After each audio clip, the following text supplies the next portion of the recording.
Hello दोस्तों, एक बार फिर से आप सभी का स्वागत है मेरे यूट्यूब चैनल पे।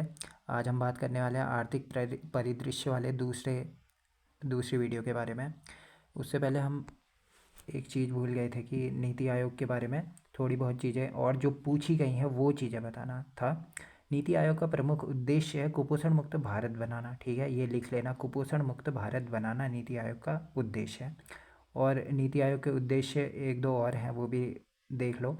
ग्राम स्तर पर जो योजना का निर्माण करने वाले संयंत्र तंत्र होते हैं ना, उन्हें विकसित करना और उसे उच्चरोत्तर स्तर तक पहुंचाना। उच्च स्तर तक, ग्राम स्तर से जो सबसे ऊंचा स्तर है, उस स्तर तक पहुंचाना, यानी राज्य के स्तर तक पहुंचाना इसका मुख्य उद्देश्य है। पहले ग्राम स्तर पर योजनाएं चलेंगी, उसके बाद से ऊपर तक उठाने का कार्य करेगा कौन सा? नीति आयोग। ठीक है, उसके बाद सरकार के थिंक टैंक के रूप में कार्य करता है। एक ये क्वेश्चन भी पूछा गया है। और सिद्धांत क्या है, ये क्वेश्चन भी पूछा गया है। सहकारी संघवाद के सिद्धांत पर कार्य करता है। केंद्र और राज्य का साथ लेकर सहकारी संघवाद, इसका मतलब होता है केंद्र और राज्य को साथ साथ लेकर चलना। ठीक है, ये क्वेश्चन पूछे जाते हैं तो नीति आयोग कंप्लीट होता है।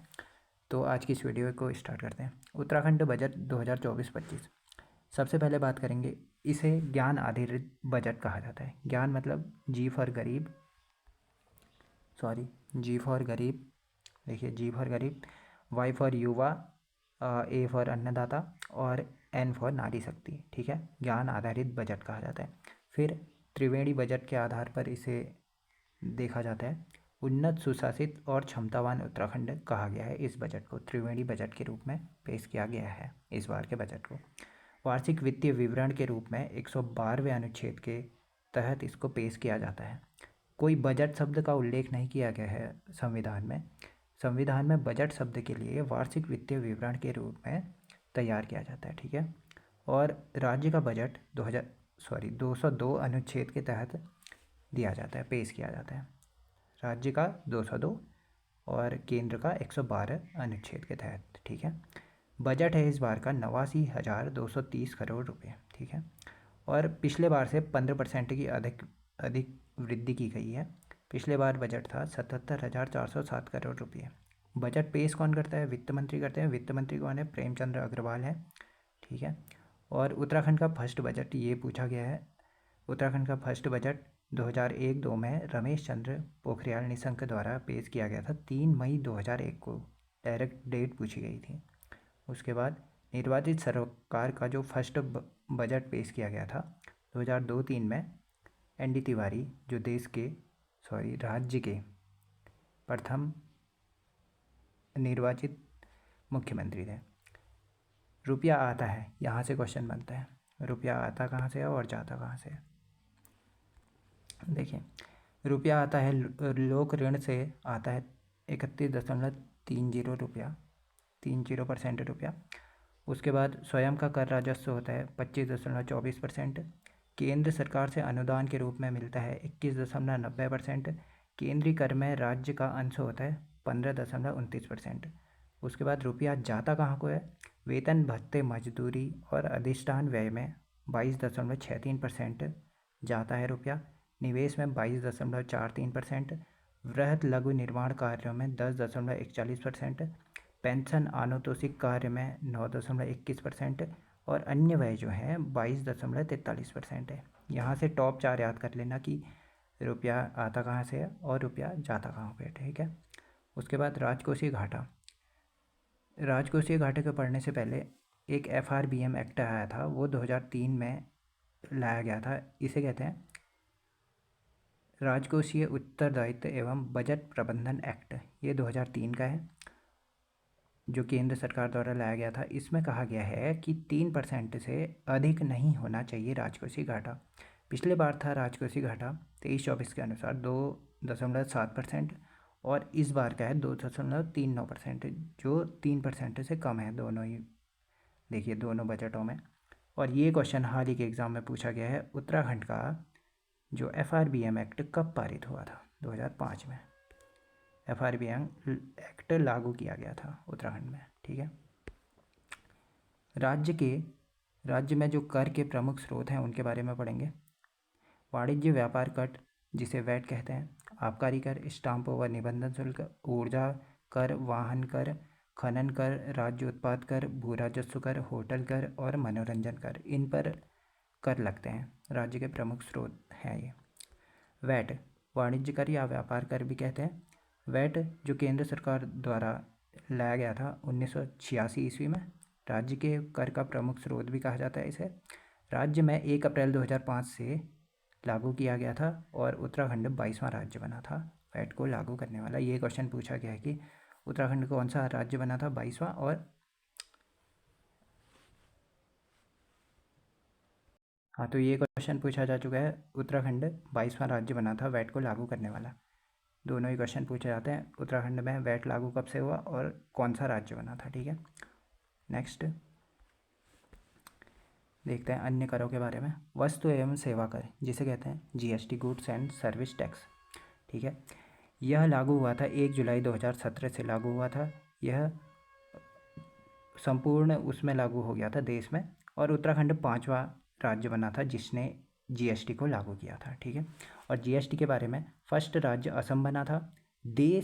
फर्स्ट देश कौन सा बना था? 1954 में फ्रांस द्वारा जीएसटी को लागू कर दिया गया था। देखिए 2017 और कहाँ रह गया 1954।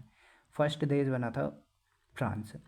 101वें अनुच्छेद में जीएसटी के बारे में बताया गया है, और जीएसटी परिषद के बारे में बताया गया था ये क्वेश्चन पूछा जाता है 279A के आर्टिकल में बताया गया है जो जीएसटी परिषद के बारे में। ठीक है, अध्यक्ष, ये भी क्वेश्चन पूछा गया है, केंद्रीय वित्त मंत्री होते हैं इसके अध्यक्ष, और इसे विजय केलकर की सिफारिश पर लाया गया था।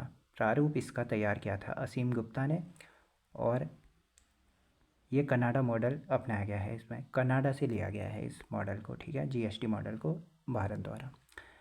इसके बाद ई वे बिल व्यवस्था क्या है? जो प्रदेश के अंदर 50 किलोमीटर से ज़्यादा के जो माल का वितरण होता है परिवहन पर, वह ई वे बिल व्यवस्था होती है उसमें, और यह व्यवस्था लाई गई थी 20 अप्रैल 2018 से। जो प्रदेश के अंदर 50 किलोमीटर से अधिक के रेंज में जो सामान पहुंचाना पड़ता है ना, वो उस पर लाई गई थी ई वे परिवहन बिल व्यवस्था। ठीक है, स्टाम्प एवं निबंधन शुल्क राजस्व का प्रमुख स्रोत है। ई स्टाम्पिंग प्रणाली देहरादून और हरिद्वार में लागू है। और मनोरंजन कर सिनेमा घरों में लगता है, रोपवे में लगता है, डीटीएच में लगता है, और बंजी जंपिंग पर मनोरंजन कर लगता है। आबकारी पर कर किस प्रकार लगता है? शराब पर, भांग पर, गांजा पर, बियर पर, यह सब आबकारी कर के अंतर्गत आते हैं। और एक हिल टॉप शराब फैक्ट्री खुली थी, वह कहाँ खुली थी? देवप्रयाग में खुली थी। देवप्रयाग कहाँ है? टिहरी गढ़वाल में, और 2019 में खुली थी। आय का प्रमुख स्रोत है पर्यटन। ये क्वेश्चन पूछा गया था। अब इसमें ऑप्शन दिए गए होंगे या कोई दूसरे कर भी ऐड गए होंगे, तो आय का उस समय जो उस टाइप का क्वेश्चन बना था तो पर्यटन आंसर दिया गया था। उत्तराखंड में पर्वतीय भाग में ग्रामीण जनसंख्या की आजीविका का प्रमुख स्रोत कृषि और पशुपालन है। अब बात करते हैं थोड़ा बैंकिंग व्यवस्था के बारे में। फर्स्ट ही क्वेश्चन इसमें पूछा गया है, 30 जून 2006 को देहरादून में आरबीआई की शाखा खोली गई थी। ये क्वेश्चन पूछा जाता है इस प्रकार से कि आरबीआई की प्रथम शाखा कहाँ खुली थी? उत्तराखंड में। 30 जून 2006 को देहरादून में आरबीआई की शाखा खोली थी। उत्तराखंड में राज्य गठन से पूर्व ग्रामीण बैंकों की संख्या 4 थी। इनमें देखिए कौन कौन से बैंक शामिल है। नैनीताल अल्मोड़ा किसान ग्रामीण बैंक, अलकनंदा ग्रामीण बैंक, गंगा जमुना ग्रामीण बैंक, और पिथौरागढ़ किसान ग्रामीण बैंक। इन चारों को जब मर्ज किया गया, एक में मिलाया गया, तो उत्तराखंड ग्रामीण बैंक का निर्माण किया गया 1 नवंबर 2012 से। ठीक है, उत्तराखंड ग्रामीण बैंक का निर्माण कब हुआ, गठन कब हुआ? 1 नवंबर 2012 को। सर्वाधिक बैंक हैं देहरादून में, बैंक शाखाएं। सर्वाधिक कम बैंक कहाँ हैं? रुद्रप्रयाग में। सर्वाधिक देहरादून में, सबसे कम रुद्रप्रयाग में। अब देखिए आरबीआई का कुल जमा अनुपात होना चाहिए बेंचमार्क 60%। 60% से अधिक नहीं होना चाहिए आरबीआई का कुल जमा अनुपात बेंचमार्क होता है जो। उत्तराखंड राज्य में वित्तीय वर्ष प्रारंभ होता है, मतलब और भी राज्यों में वित्तीय वर्ष प्रारंभ होता है 1 अप्रैल से। ये भी क्वेश्चन पूछा जाता है। अटल आदर्श ग्राम योजना के तहत अटल मिनी बैंकों की स्थापना, ये तो वैसे ही पता चल गया, अटल अटल लगा है तो अटल मिनी, अटल आदर्श, ठीक है। देश का फर्स्ट प्लास्टिक कचरा बैंक कहाँ स्थापित किया गया है? देहरादून में। ये क्वेश्चन पूछा जा सकता है क्योंकि देश का प्रथम है, ठीक है। और सहकारी बैंक का गठन 3 स्तर पर किया जाता है। इसमें ग्राम, जिला और राज्य स्तर पर होते हैं बैंक। राज्य का प्रथम सहकारी बैंक अल्मोड़ा कोऑपरेटिव बैंक, जिसकी स्थापना हुई थी 1894 में। नैनीताल बैंक की स्थापना कब हुई? 1922 में, गोविंद वल्लभ पंत के प्रयासों द्वारा। लीड बैंक उत्तराखंड में 3 है, SBI, PNB और BOB। SBI यानी state bank of India, PNB यानी Punjab national bank, BOB bank of Baroda. तो PNB के 2 हैं देहरादून और हरिद्वार में, BOB के 2 हैं नैनीताल और US नगर में, और 2 जिलों में है, मतलब PNB और BOB दोनों 2 जिलों में, और SBI सर्वाधिक है, ठीक है, 9 जिलों में। जो इसके अलावा जितने भी 9 जिलों में हैं वो SBI के लीड बैंक है। लीड बैंक मतलब इन जिलों में यही बैंक सर्वाधिक एक्टिव रहेंगे या कार्य करेंगे, या इनको कार्यभार सौंपा गया है इसका कि आप संभालेंगे करके। उसके बाद थोड़ा सा और बच गया है, सहकारिता के बारे में जान लेते हैं थोड़ा। राज्य में 2003 में सहकारिता समिति अधिनियम लाया गया, ये भी क्वेश्चन पूछा गया है। राज्य में 2003 में सहकारी समिति अधिनियम लाया गया। सहकारिता समिति अधिनियम राज्य सरकार द्वारा गरीबी रेखा से नीचे जीवन यापन करने वाले किसानों को ब्याज दर पर ऋण उपलब्ध कराने के लिए 1 मई 2005 से सहकारिता सहभागिता योजना शुरू की गई। ये देखिए, सहकारिता समिति अधिनियम लाया गया 2003 में, सहकारिता सहभागिता योजना लाई गई 2005 में, ठीक है, 3 और 5। किसानों को उनकी उपज के उचित मूल्य पर क्रय विक्रय हेतु राज्य सहकारी विपणन संघ लिमिटेड का गठन किया गया है उत्तराखंड में। तो आज की इस वीडियो को इतना ही करते हैं, बहुत पढ़ लिया है आज, वैसे भी वीडियो लंबी बन गई है शायद। तो नेक्स्ट वीडियो में देखते हैं उद्योगों से संबंधित क्वेश्चन, जहाँ से क्वेश्चन बनते हैं उनके बारे में जानेंगे। तो आज की इस वीडियो में इतना ही, थैंक यू।